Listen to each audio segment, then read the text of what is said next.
তো দেখো সেদিন বর্ধমান থেকে ফেরার পথে আমরা চলে এসেছিলাম মাদারসাটে। অ্যাকচুয়ালি যাওয়ার সময় গেছিলাম কাঁদি দিয়ে, তো ওখানে রাস্তা খুবই খারাপ ছিল। তো ফেরার পথে আমরা কৃষ্ণনগর হয়ে ফিরছিলাম, আর কৃষ্ণনগর হয়ে যখন ফিরছি ডিনারের টাইমটাও হয়ে গেছিলো। তো ভাবলাম কেননা মাদারসাটে যাওয়া যাক। তো মাদারসাটে এর আগেও একবার এসেছিলাম, প্রচণ্ড ভিড়ভাট্টা ছিল আর গাড়ি পার্কিং করার জায়গা ছিল না, সেই জন্য আসা হয়নি। আর মেয়ের আর আমার অনেক দিনের একটা ইচ্ছে ছিল যে মাদারসাটে যাব।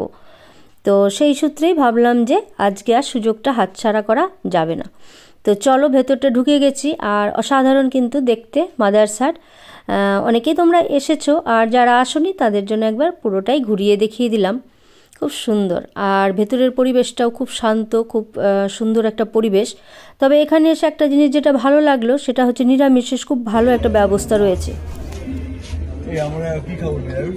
আমাদের নিরামিষ ভেজ আইটেম হবে তো, মানে একদম অনিয়ন ছাড়া, পেঁয়াজ রসুন ছাড়া। অনেক দিনের শখ ছিল মাদারসাটে আসার, একবার ঘুরে গেছি, মানে সামনে এসেও ঘুরে গেছি। তো এবার হলো আর কি। আমাদের আজকে নিরামিষ, তো দেখা যাক নিরামিষ আমাদের জন্য কি আইটেম আছে।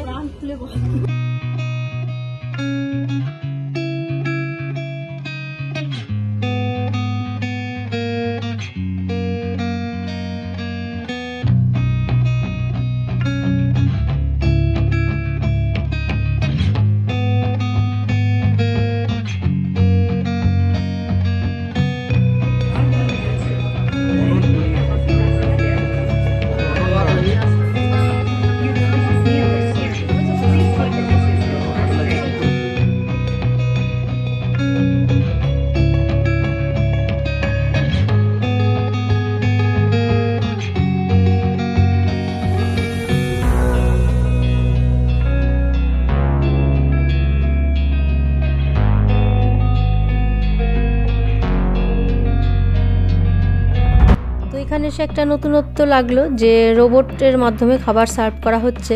তো এটা দেখে কিন্তু বেশ মজা লাগছিল। তো রোবটের এক একজনের এক একটা নাম আছে, এটা যেরকম অনন্যা, তো ঠিক কিন্তু টেবিল ওয়াইজ কার কি অর্ডার আছে সেই হিসাবে কিন্তু ও সার্ভ করছে, আর পুরোটাই মোবাইলে কন্ট্রোল করছে যতটুকু বুঝতে পারলাম। তো ভালোই লাগছিল বেশ। আর এদিকে আমাদের গল্প, খাওয়া দাওয়া, আড্ডা সবই চলছে, তবে স্টার্টারটাই শুধু এসছে। তো এটা ছিল ওই মটরশুঁটির কাটলেট টাইপের, অসাধারণ করেছে। তো এর ভেতরে ওই মটরশুঁটি আর ছানার একটা কিছু একটা ভেতরে পুর দেওয়া আছে, আর খেতে কিন্তু অসাধারণ টেস্ট লেগেছে। তবে খাবারের যেটা কোয়ালিটি, মানে খুব খারাপ না আবার খুব ভালোও না।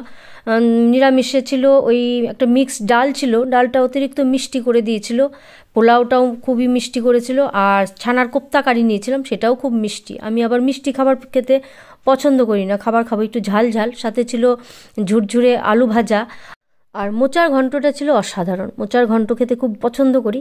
তো নিরামিষে অনেক আরও অপশান ছিল, আলু পোস্ত, তো আলু পোস্তটা সবসময় খাওয়া হয় বাড়িতে, তো সেই জন্যই চুজ করেছিলাম মোচার ঘন্ট আর এই ছানার কোপ্তাকারিটা। তো ছানার কোপ্তাকারিটাও খুব বেশি মিষ্টি করে দিয়েছিল, তো সেই জন্যই যাই হোক মোটামুটি আর কি 100% নাম্বার দিতে পারিনি। আর ওদের নন ভেজে ছিল চিকেনের একটা প্রিপারেশন ছিল, আর মেন কোর্সে ছিল পোলাও, তারপর মাটন ছিল, আরও বেশ কিছু ছিল। তো ওরাও যে খুব একটা ভালো মতো খেয়েছে সেটাও নয়। তো যাই হোক মাদারসাটের একটা অন্যরকম আমার আইডিয়া ছিল, যেখানে খাবার দাবার খুব ভালো। তো খুব যে ভালো সবটা তাও নয়, আবার খুব যে খারাপ তাও নয়। তো মোটামুটি যাই হোক, সব দিন তো সমান হয় না, হয়তো আজকের একটু গন্ডগোল হয়ে গেছে। তো স্টার্টারের আইটেমটা আর মোচার ঘন্টটা আমার অসাধারণ লেগেছে। তো যাই হোক এটা ওদের মাটনের কিছু একটা প্রিপারেশন ছিল, আর স্টার্টারেও চিকেনের একটা কিছু ছিল। তো যাই হোক আমাদের খাওয়া দাওয়া চলছে।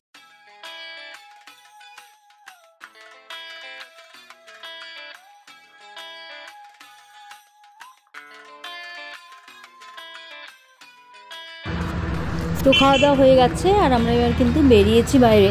তো গাড়িতে চাপার আগে আরও একটু ঘুরে দেখে নেব, কারণ ঢোকার সময় দেখেছিলাম এখানে অনেক রকম স্টল রয়েছে।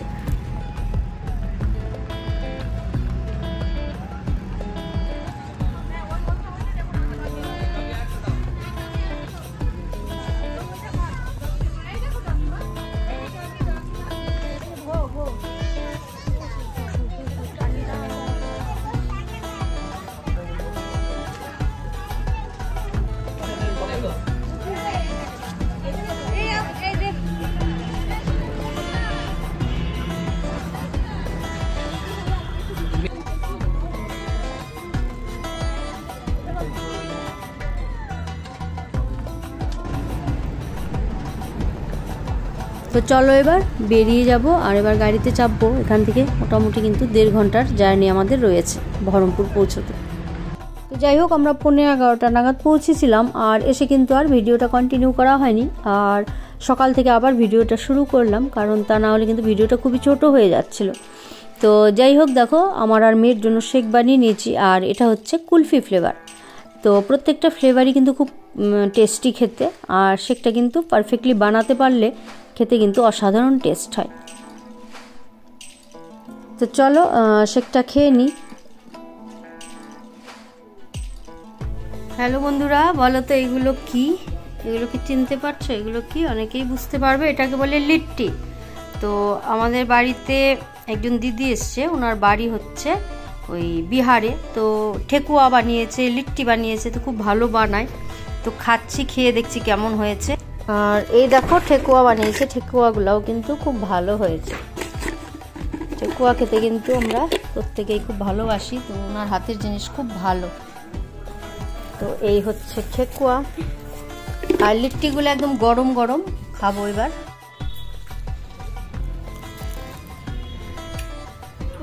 ভেতরে কি ছাতু দিয়েছে, এটা কি দিয়েছে, একটা ভেতরে পুর ভরেছে। ভালো, আদার ফ্লেভার পাচ্ছি, দারুণ খেতে। চা দিয়ে জমে যেত জাস্ট, রোদে বসে ঠান্ডার দিনে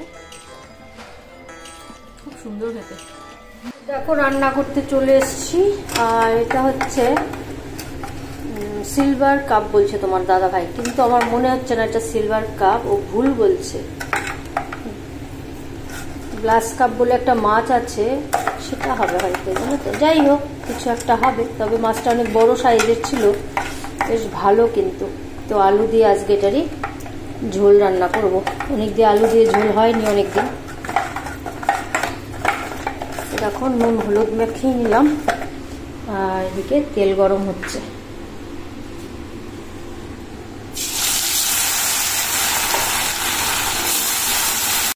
তো আজকে আলু দিয়ে মাছের ঝোল করব। অনেকদিন কিন্তু আলু দিয়ে মাছের ঝোল করা হয়নি, নতুন আলু, শুধু আমি কিন্তু শর্টকাটে ঝালই করি আর কি। তো সেই জন্য একটু আলু দিয়ে ভাবলাম যে ঝোল করব আর কি। তো দেখো মাছগুলোকে পরপর ভেজে নিচ্ছি, আর মাছটা না অনেক বড় সাইজের ছিল, এটা গ্লাস কাপ। তোমাদের দাদা ভাই আমাকে ভুলই বলেছিল, তো গ্লাস কাপ কিন্তু অনেকদিন পর এনেছে, আর অনেক বড় সাইজের, তো মাছটায় খুব তেল ছিল, আর খেতেও কিন্তু খুব ভালো টেস্টি ছিল।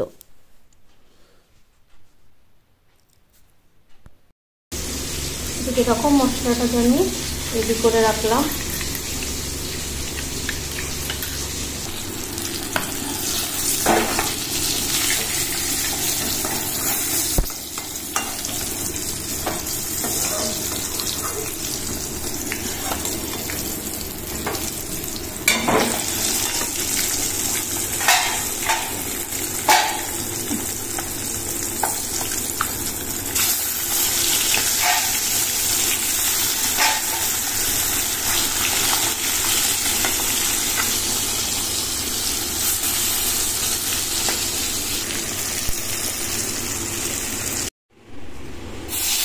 দেখো তেলের মধ্যে জিরে দিয়ে দিলাম, ঘরে টমেটো নেই। দাঁড়া 1 মিনিট হয়ে গেছে, এই যে নিয়ে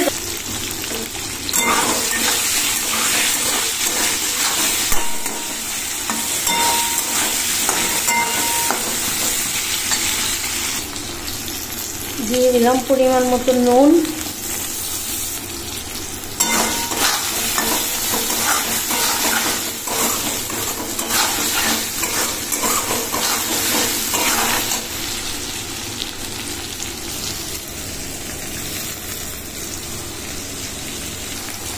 দিয়ে দিলাম মশলা। তো আদা গ্রেট করে দিয়েছি এর মধ্যে। টমেটো থাকলে খুব ভালো হতো, একদম আমার টমেটো নেই ঘরে। এটাকে খুব ভালো করে কষিয়ে নেব এবার। তো দেখো মশলাটা কষিয়ে একটু জল দিয়ে দিলাম, আর এটাকে আবার একটু সময় কষিয়ে নেব। মশলা যত কষানো হবে রান্নাটা কিন্তু ততটাই টেস্টি হবে। একটু তেল বেশি হয়ে গেছে, অ্যাকচুয়ালি এত মাছ ভাজতে তেল লাগবে, আর সেই জন্য তেলটা তুলিনি, এতটা তেল দিই না আমি।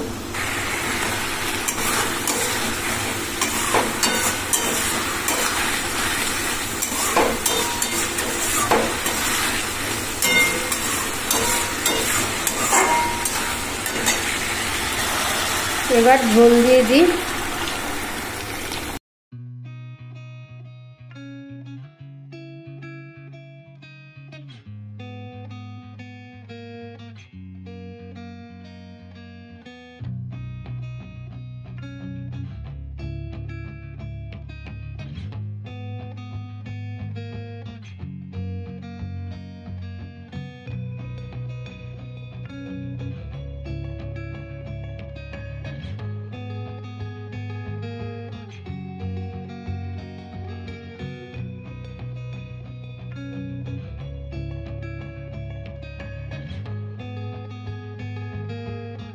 কাঁচা লঙ্কা দিয়ে দিলাম, লঙ্কা দিতেই ভুলে গেছিলাম জানো, লঙ্কা দিয়ে দিলাম। আর ঝোলটা কিছুক্ষণ রান্না হবে, গ্যাসটা কমিয়ে আমি একটু ঢাকা দিয়ে দিচ্ছি। মেয়ের স্যার পড়াতে এসছে, তো স্যারকে এক ফ্রেশ দিচ্ছি। স্যার চিনি চারা চা খায়, সেই জন্য আমি এক ফ্রেশটাই দিই স্যার। আর একটু লিট্টি ছিল, সেটাই দিচ্ছি। তো দেখো আমার মাছের ঝোলটাও হয়ে গেছে, আর দেখতে কিন্তু অসাধারণ হয়েছে, আর খেতেও দারুণ হয়েছিল। তো চলো আজকের ভিডিওটা এখানেই শেষ করছি। সবাই সুস্থ থেকো, ভালো থেকো, আর নতুন ভিডিওর সাথে দেখা হবে। সবাইকে অনেক অনেক প্রাণ ভরা ভালোবাসা, টাটা।